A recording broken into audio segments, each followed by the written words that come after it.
On new reports tonight, the NFL Players Union fired the doctor responsible for examining Miami Dolphins quarterback Tua Tagovailoa.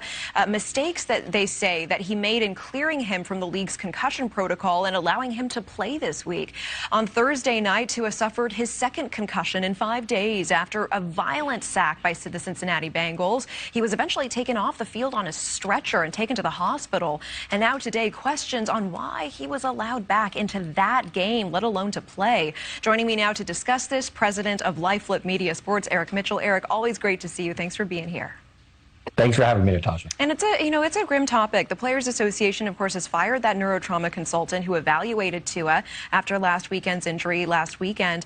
Miami Dolphins head coach said that he would never have let Tua back in the game if he wasn't cleared from the protocol. So we spoke with a neurologist who put some blame on the coach as well. Is it fair for the doctor now fired to get all of the blame here, Eric? I don't think it's just this doctor's fault. But let's be clear. One of the things that this investigation that the NFL Players Association put into effect immediately after the Miami Dolphin game last Sunday, this is what's resulted in. This doctor, this independent consultant, he was, number one, not willing to work with them and actually argumentative and arguing during questioning. So there's a lot of problems here. Remember, they have to go through all of these clarifications and go or no go, as we've heard for the last 2 days now. And it's just odd to me that he just suddenly comes back on the field. And my say is the Dolphins already have some issues. Remember, their owner is suspended for this season for tampering and other things that Brian Flores brought up, now a coach with the Steelers.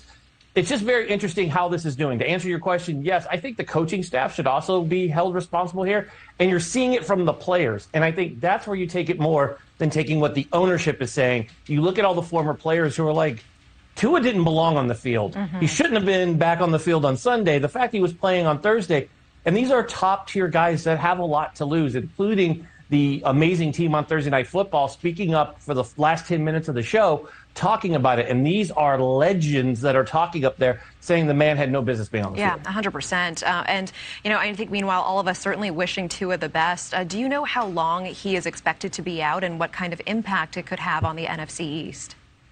They say indefinitely. What does that mean? When asked, the head coach of the Miami Dolphins said he could be back by the Jets if he clears concussion protocol, which scares all of us. 2 of them in a 4-day period is scary. And the traumatic brain injury he obviously suffered. Your hands don't normally do that when you have a concussion.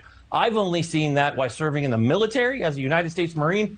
Those are traumatic brain injuries that you see reactions that happen to the man.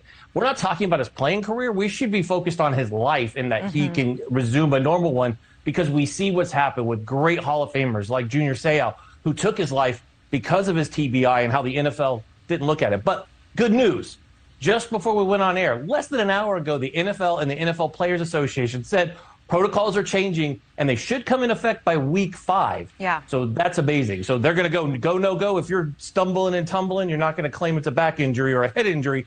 You're out of the game. Yeah, so needed. And obviously they have such a larger issue to deal with CTE and the way that these players suffer after the game.